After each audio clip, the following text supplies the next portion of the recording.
بسم اللہ الرحمن الرحیم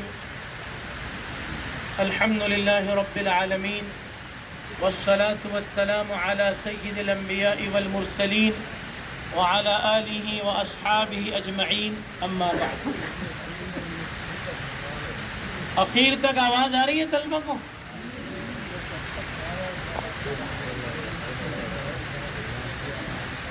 حضرات اساتذہ جامعہ ابو الحسن علی ندوی رحمہ اللہ اور عزیز طلبہ، آج 26 جنوری کا دن یوم جمہوریہ کے طور پر منایا جاتا ہے۔ 26 جنوری 1950 کو ہمارے ملک کا آئین اور دستور نافذ ہوا۔ 15 اگست 1947 کو ہمارا ملک انگریز سامراج سے آزاد ہوا اور 26 جنوری 1950 کو ہمارا ملک ایک آزاد، خود مختار، جمہوری ملک قرار پایا، جس کا اپنا دستور اور اپنا آئین بن کر نافذ ہوا۔ اس اعتبار سے ہمارے ملک کے قومی تہوار کے طور پر ان دونوں دنوں کے اندر مختلف تقریبات منعقد کی جاتی ہیں۔ 15 اگست کو لال قلعے کی فصیل سے وزیر اعظم پرچم کشائی کرتے ہیں اور پھر اس موقع پر ایک طویل تقریر بھی ہوتی ہے۔ 15 اگست 1947 کا دن مجاہدین آزادی کو یاد کرنے کا دن ہے کہ ان کی بے مثال اور بے نظیر قربانیوں کی بدولت یہ ملک آزاد ہوا۔ اور 26 جنوری کو قومی سطح پر پرچم کشائی وزیر اعظم کے ذریعے نہیں بلکہ صدر جمہوریہ کے ذریعے ہوتی، اور اس موقع پر صدر جمہوریہ کا بھی خطاب ہوتا ہے اور وزیر اعظم کا بھی خطاب ہوتا ہے۔ اس موقع پر عام طور پر ہندوستان کی جمہوریت کے گن گائے جاتے ہیں۔ اس آزاد ملک کے اندر جو دستور نافذ ہے اس کی خصوصیات اور اس کے امتیازات کا ذکر ہوتا ہے، اور ساری دنیا میں ہم فخر کرتے ہیں اپنے اس ملک پر کہ جو ایک جمہوری ملک ہے اور جہاں ایک ایسا آئین اور دستور نافذ ہے جو یہاں کے تمام باشندوں کو، تمام مذاہب کے ماننے والوں کو، اکثریت اور اقلیت سب کو اپنے بنیادی حقوق کے ساتھ پوری عزت اور پورے وقار سے جینے کا حق عطا کرتا ہے۔ اس کا چرچا ہوتا ہے۔ چنانچہ آج اس مناسبت سے میں بھی طلبہ عزیز کے درمیان ملک ہندوستان کے آئین اور اس کے کانسٹیٹیوشن پر کچھ روشنی ڈالنا چاہتا ہوں تاکہ اس سلسلے میں آپ کو بنیادی معلومات اور بنیادی واقفیت حاصل ہو۔ یاد رکھیے، ہمارے مدارس کے طلبہ کو بھی جنرل نالج ہونا چاہیے، عام معلومات جو ہندوستان کے ہر شہری کو ہونا چاہیے، اور ہر شہری کے مقابلے میں تعلیم یافتہ لوگوں کو جو جنرل نالج ہونا چاہیے وہ جنرل نالج ہمارے مدارس دینیہ کے طلبہ کے پاس بھی ہونا چاہیے۔ ورنہ یہ بھی دیکھا گیا ہے کہ بہت موٹی موٹی اور سطحی باتیں بھی اگر مدارس دینیہ کے طلبہ سے دریافت کی جائے تو وہ نہیں بتانے پاتے۔ مثلاً یہی سوال کہ 15 اگست اور 26 جنوری ان دونوں میں کیا فرق ہے، اور 15 اگست کو کیا ہوا تھا اور 26 جنوری کو کیا ہوا تھا، طلبہ اس کو عام طور پر نہیں بتلانے پاتے۔ وہ 15 اگست اور 26 جنوری دونوں کو یوم آزادی بتلا دیتے ہیں، حالانکہ ایسا نہیں ہے۔ 15 اگست یوم آزادی ہے اور 26 جنوری یوم جمہوریہ ہے۔ 26 جنوری یوم جمہوریہ ہے۔ یوم آزادی کا مطلب یہ ہے کہ ہمارا ملک انگریزوں سے آزاد ہوا، اور یوم جمہوریہ کا مطلب کیا؟ اس دن ہمارے ملک کے اندر ہمارا اپنا آئین اور اپنا دستور نافذ ہوا۔ اس کی مختصر سی تاریخ ہے، وہ سمجھ لینا چاہیے کہ ہمارا ملک انگریزوں کے قبضے میں تھا، تو اس وقت برطانوی حکومت کا قانون ہم پر لاگو تھا، اور ایک طویل عرصے تک کے برطانوی حکومت کے قوانین ہم پر جاری رہے، نافذ رہے۔ لیکن آہستہ آہستہ آزادی ہند کی تحریک بڑھتی رہی، اور پھر ایک وقت آیا کہ جب ہندوستانیوں کو پارلیمنٹ کے ایوانوں میں پہنچنے کی اجازت دی گئی، تو ہندوستانی ارکان پارلیمنٹ میں پہنچنے کے بعد انگریزوں کی حکومت میں مختلف قسم کے قوانین بنتے رہے، ایکٹ بنتے رہے۔ اس میں 1935 کا act, government of India act 1935، یہ بہت اہم ایکٹ تھا، جس کے ذریعے بہت سارے قوانین وہ بنائے گئے جس میں خالص ہندوستانیوں کا اپنا مفاد تھا۔ اور پھر جب 1947 میں ہندوستان کو مکمل آزادی ملی، تو اس وقت 1935 کا جو گورنمنٹ آف انڈیا ایکٹ تھا، وہی ایکٹ نافذ ہوا، جس میں کچھ قوانین وہ بھی تھے جو برطانوی حکومت کے بنائے ہوئے تھے، اور کچھ قوانین وہ تھے جو ہندوستانی ارکان پارلیمنٹ کے ذریعے بنائے گئے تھے۔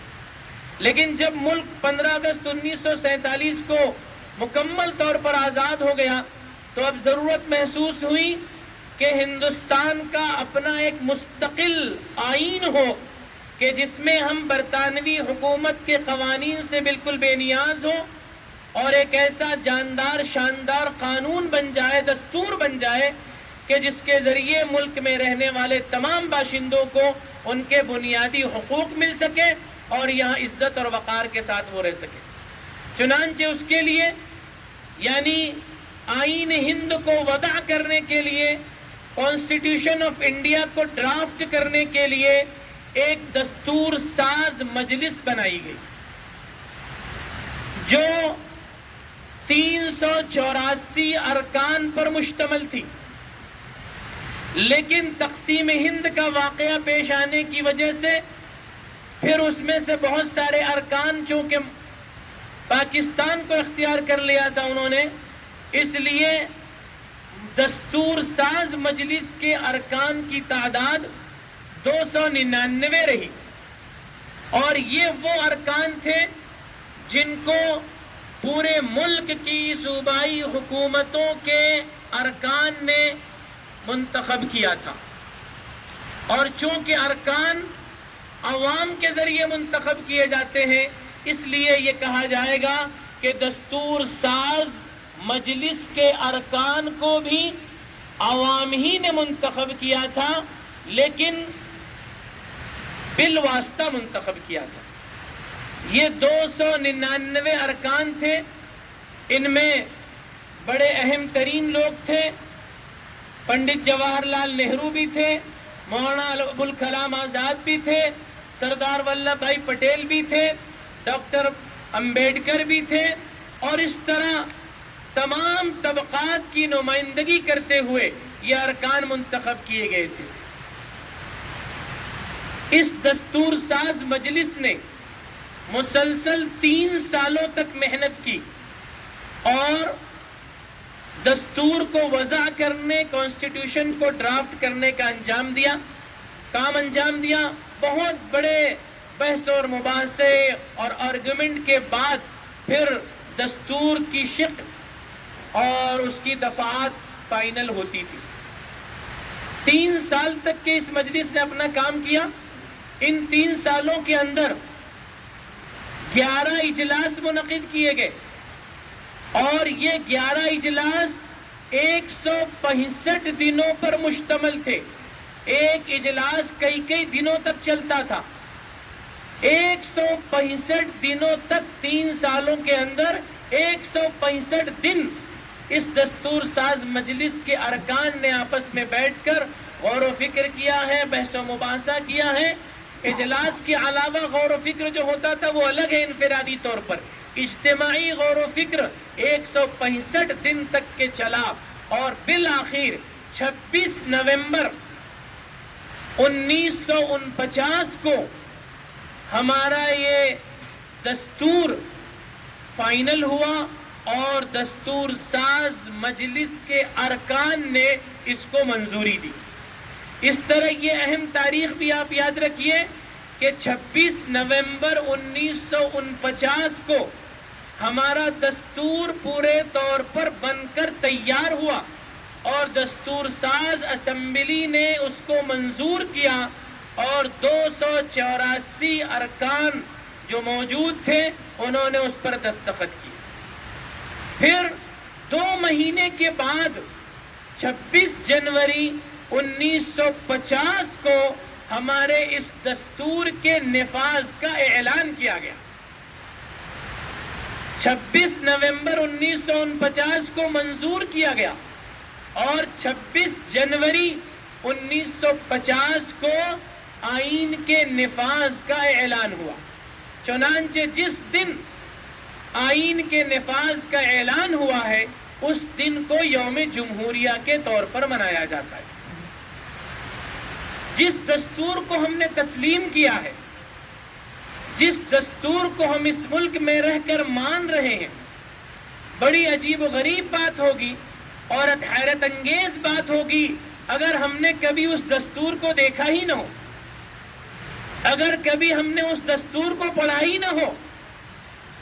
لیکن بڑے اچنبے کی بات ہے کہ اکثر مسلمان اور مسلمانوں میں بھی تعلیم یافتہ حضرات، یہاں تک کہ علماء کرام بھی کبھی دستور ہند کی زیارت بھی نہیں کرنے پاتے.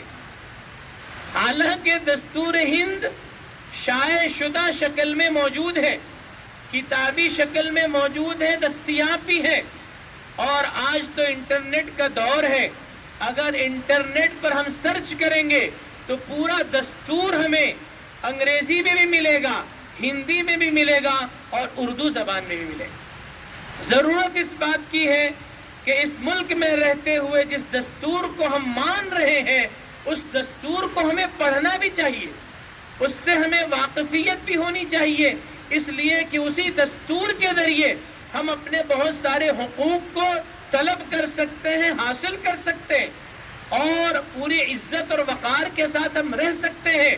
اور اگر کوئی ہمارے حقوق کو سلب کرنا چاہے، ہماری آزادی کو سلب کرنا چاہے اور اس کے لیے قوانین اور دفعات میں ملمہ سازی کرنے کی کوشش کرے تو ہم اپنے علم کی بنیاد پر، ہم اپنی واقفیت کی بنیاد پر دستور کی دفعات کو پیش کر کے اپنا حق حاصل کر سکتے. انتہائی اہم اور قیمتی باتیں بتلائی جا رہی ہے.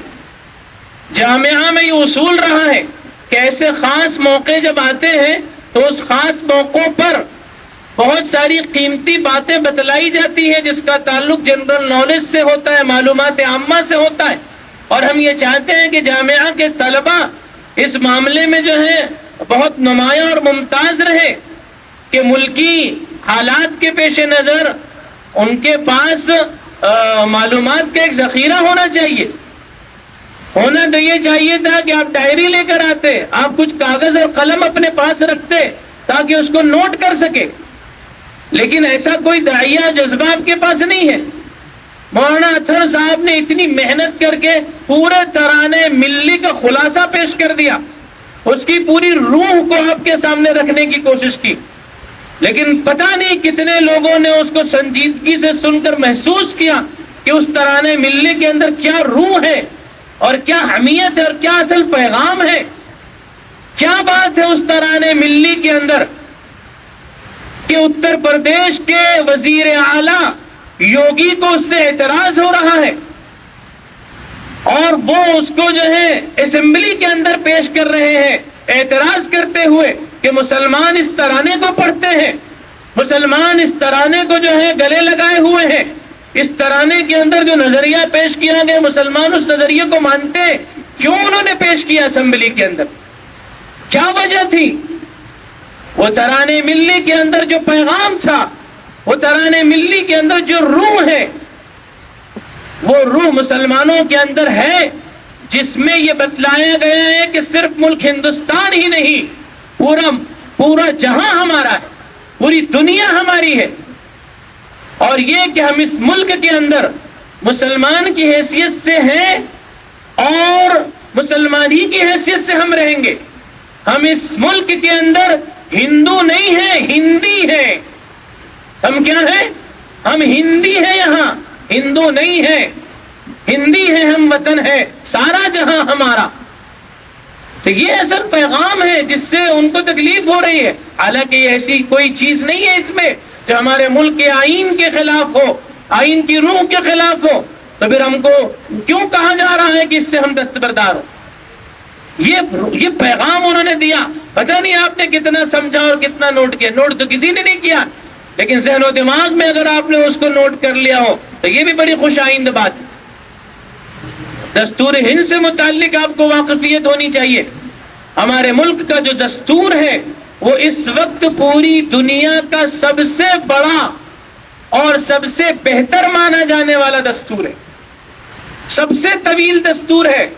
امریکہ اور یورپ کے اندر بھی جو دستور ہے اس کے مقابلے میں ہمارا ملک جو ہے، ملک کا دستور طویل ہے، لمبا ہے، مفصل ہے، اور اس کے اندر تمام باشندوں کو بلا تفریق مذہب و ملت، جات اور کمیونٹی کی تفریق کے بغیر ملک کے اندر پورے عزت اور وقار کے ساتھ، تمام تر حقوق کے ساتھ، پوری آزادی کے ساتھ رہنے کے اس کے اندر ضمانت دی گئی ہے۔ ہمارا جو یہ دستور ہے، اس دستور میں سب سے پہلا صفحہ تمہید کہلاتا ہے۔ اس کے بعد اس دستور کے 22 حصے ہیں یا 22 ابواب ہیں، اور اس کے بعد 12 انڈیکس ہیں، درج فہرست ہے جس میں مختلف جو ہے قبائل اور جاتیوں کے نام درج ہیں اور ان سے متعلق جو الگ الگ حقوق ہیں وہ درج ہیں، اور 5 ضمیمہ ہیں۔ تمہید ہے، 22 ابواب ہیں، اور پھر 12 درج فہرست ہیں، اور اس کے بعد 5 ضمیمے ہیں۔ ہمارے اس پورے آئین کے اندر 395 دفعات ہیں، آرٹیکلز ہیں، جو ترتیب کے ساتھ دستور کے اندر ذکر کی گئے، 1 سے لے کے 395 تک یہ دفعات ہیں۔ ان دفعات کو بھی اگر آپ دیکھیں گے تو اس کو الگ الگ گروپ کے اندر کلاسیفائی کر دیا گیا ہے، الگ الگ گروپس کے اندر بانٹ دیا گیا ہے، اور بہت آسانی کے ساتھ آپ کسی بھی چیز سے متعلق آپ چاہیں کہ ہم اس کی دفعات تلاش کریں تو آپ اس کے ذیلی عنوان کو، ہیڈنگ کو دیکھ کر وہاں سے دفعات کو معلوم کر سکتے ہیں۔ بڑے اچھے انداز میں اس کو مرتب کیا گیا ہے، اور یہ جو دفعات ہیں ہمارے آئین کی، کانسٹیٹیوشن کی، ان دفعات کے اندر جو 22 حصے ہیں، ان 22 حصوں میں سے جو تیسرا حصہ ہے، جو تیسرا باب ہے، وہ فنڈامنٹل رائٹس سے متعلق ہے، بنیادی حقوق سے متعلق ہے، کہ ہندوستان کے شہریوں کو کون کون سے بنیادی حقوق حاصل ہیں۔ یہ جو فنڈامنٹل رائٹس سے متعلق ابواب باب ہے، یہ دفعہ نمبر 12 سے لے کے دفعہ نمبر 35 تک ہے۔ دفعہ نمبر 12 سے لے کے دفعہ تک نمبر 35 تک کے ہے۔ ان دفعات کے اندر آپ کو بنیادی حقوق ملیں گے، آپ ان کو پڑھ کر سمجھ سکتے ہیں کہ اس ملک کے اندر ہم کو کیا بنیادی حق حاصل ہے، وہ حقوق جس کو کوئی گورنمنٹ چھین نہیں سکتی، کتنی ہی فرقہ پرست گورنمنٹ اقتدار پر آ جائے، لیکن وہ ہمارے ان بنیادی حقوق کو سلب نہیں کر سکتی۔ دستور نے ہمیں وہ حقوق دیے ہیں۔ یاد رکھیے کہ دستور پارلیمنٹ پر بھی فوقیت رکھتا ہے. بنیادی بات ہے. آج آپ دیکھیے کہ پارلیمنٹ کے اندر قانون بنائے جاتے ہیں, پارلیمنٹ کے اندر سب کچھ طے ہوتا ہے کہ ملک میں کیا ہوگا, پارلیمنٹ میں قانون سازی ہوتی ہے. گویا سب سے زیادہ با اختیار کوئی شعبہ ہے تو وہ پارلیمنٹ ہے. لیکن یہ بھی یاد رکھیے کہ آئین اور دستور یہ پارلیمنٹ کے بھی اوپر ہے, اس لیے کہ آئین اور دستور کو پارلیمنٹ نے نہیں بنایا تھا, ارکان پارلیمنٹ نے, ممبرز آف پارلیمنٹ نے نہیں بنایا تھا. دستور کو دستور ساز مجلس کے ارکان نے وضع کیا تھا, اور وہ عوام کے منتخب کردہ ارکان کے ذریعے منتخب کیے گئے تھے. اس طرح گویا عوام نے ان کو منتخب کیا تھا, اور جب یہ دستور بن گیا تو دستور ساز مجلس کو تحلیل کر دیا گیا. اب وہ مجلس ختم ہو گئی. جس مجلس نے اس قانون کو بنایا تھا وہی مجلس اس قانون کو بدل سکتی, اس دستور کو بدل سکتی ہے, لیکن اب وہ مجلس ہی تحلیل ہو گئی. اس لیے اب کوئی طاقت اس ملک کے اندر, ظاہری طاقتیں اور پارلیمنٹ کے ارکان بھی دستور کو بدل نہیں سکتے. جو اس کے اندر بنیادی حقوق ہے وہ اب باقی رہے. تو اس طرح آپ کو سمجھنا چاہیے کہ دستور کو پارلیمنٹ پر بھی فوقیت حاصل ہے, بالادستی حاصل ہے. اس کے اندر کی دفعات بطور خاص کچھ دفعات وہ ہیں جو ہمیں مذہبی آزادی دیتی ہیں. وہ دفعات جو ہمیں مذہبی آزادی دیتی ہیں, جو اقلیتوں کے حقوق کے تحفظ فراہم کرتی ہے, وہ آرٹیکل نمبر 25 سے لے کر 35 تک ہے. آرٹیکل نمبر 25 سے لے کر 35 تک کے ہے. یہ 25, 26, 27, 28, 29, 30 یہ 6 دفعات تو براہ راست ہم مسلمانوں سے متعلق ہے, اور دیگر مذاہب سے متعلق بھی ہے, تمام مذاہب اور اقلیتوں سے متعلق. لیکن انہی دفعات کے اندر ہم کو اس ملک کے اندر اپنی پوری مذہبی آزادی کے ساتھ, پوری مذہبی تشخص کے ساتھ, آئیڈینٹی کے ساتھ رہنے کا بنیادی حق ملتا ہے. اسی کے اندر آپ دیکھیں گے کہ دفعہ نمبر جو 29 اور 30 ہے وہ ہمیں اس بات کی آزادی دیتی ہے کہ ہم اپنے پسند کے ادارے قائم کر سکتے ہیں, مذہبی ادارے قائم کر سکتے ہیں, مذہبی اداروں میں مذہبی تعلیم دے سکتے ہیں. کوئی گورنمنٹ اس کو روک نہیں سکتی. چنانچہ مدارس دینیہ بھی جو اس ملک کے اندر چل رہے ہیں انہی بنیادی حقوق کی بنیاد پر چل رہے ہیں, اور کوئی ہم کو اس سے روک نہیں سکتا. آزادی کے ساتھ ہر قوم اپنی پسند کے تعلیمی ادارے قائم کر سکتے ہیں اور چلا سکتے ہیں. یہاں تک کہ ابھی رات میں نے جو مطالعہ کیا اس میں یہ بات بھی واضح ہو گئی کہ جو تعلیمی ادارے بالکلیتاً حکومت کے خرچ سے چلتے ہیں وہاں کوئی مذہبی تعلیم نہیں دی جا سکتی. لیکن وہ ادارے جو حکومت کی اعانت سے بالکل مستغنی ہے اور اپنے طور پر اپنے خرچ پر چلتے ہیں, وہاں ان کو پورا اختیار ہے کہ وہ چاہیں تو مذہبی تعلیم اس کے اندر فراہم کریں. لیکن ایسے ادارے بھی جو پورے طور پر گورنمنٹ کے خرچ پر نہیں چلتے ہیں, صرف گورنمنٹ ان کو ایڈ دیتی ہے, گورنمنٹ صرف ان کو جزوی تعاون کرتی ہے, ایسے اداروں میں بھی مذہبی تعلیم دی جا سکتی ہے بشرطے کہ وہاں کے پڑھنے والے طلبہ کو اس پر کوئی اعتراض نہ ہو. اور اگر طلبہ نابالغ ہیں تو ان کے سرپرستوں کو کوئی اعتراض نہ ہو, ایسی صورت میں وہاں مذہبی تعلیم بھی دی جا سکتی ہے. اس کا مطلب یہ ہے کہ وہ اسکولیں جو گورنمنٹ سے صرف جزوی ایڈ لیتی ہیں, جیسے عام طور پر اسکولیں ہیں ہمارے مالیگاؤں کی اردو اسکولیں, وہ سب ایڈڈ ہیں. البتہ جو پرائمری اسکولیں ہیں جو کارپوریشن کے تحت چلتی ہیں وہ اسکولیں فلی ایڈڈ ہیں, یعنی گورنمنٹ کے ہر چیز گورنمنٹ کی طرف ہے, اس کا انفراسٹرکچر بھی, اس کی عمارتیں بھی اور پورا خرچ بھی. وہاں ضابطے کے طور پر, قانون کے طور پر مذہبی تعلیم نہیں دی جا سکتی. لیکن وہ اسکولیں جن کا انفراسٹرکچر اپنا ہے, جو صرف گورنمنٹ سے جو ہے وہ سیلری لیتے ہیں ٹیچرز کی, لیکن بہت سارے ٹیچرز وہ ہوتے ہیں کہ جو بغیر گورنمنٹ کی طرف سے فراہم کی گئی سیلری پر پڑھا. ایسی اسکولوں کے اندر بھی مذہبی تعلیم فراہم کی جا سکتی ہے بشرطے کہ وہاں کے طلباء کو اور نابالغ طلباء کے سرپرستوں کو کوئی اعتراض نہ ہو. تو یہ آزادی ہمیں حاصل ہے، دستور کے اندر حاصل ہے، ان سب کا فائدہ ہم اٹھا سکتے ہیں. عزیز طلباء، ابھی گزشتہ کچھ دنوں پہلے جب اورنگ آباد کا سفر ہوا تھا پیام انسانیت کی مناسبت سے، اور وہاں اردو کتاب میلہ لگا تھا، اس کتاب میلے میں جو طلباء ہم لوگوں کے ساتھ گئے تھے، وہاں جب کتابوں کو ہم نے دیکھا اسٹال میں، تو وہاں بہت اہم کتاب یہی ایک نظر آئی کہ کانسٹیٹیوشن آف انڈیا، اردو کے اندر آئین ہند کے نام سے وہ ایک ضخیم کتاب تھی. جیسے ہی میں نے اس کو دیکھا، اب تک کہ چونکہ ہمارے پاس صرف موبائل میں اس کا PDF تھا، کتابی شکل نہیں تھی، لیکن وہاں اس میلے کے اندر کتابی شکل میں نظر آئی تو میں نے فوراً اس کو خریدا، اور جامعہ کے لیے بھی خریدا کہ وہاں کی لائبریری میں رہے. اور جب میں نے خریدا تو ماشاءاللہ کئی طلباء ان کو بھی شوق پیدا ہوا اور انہوں نے جو ہے اس کو خریدا.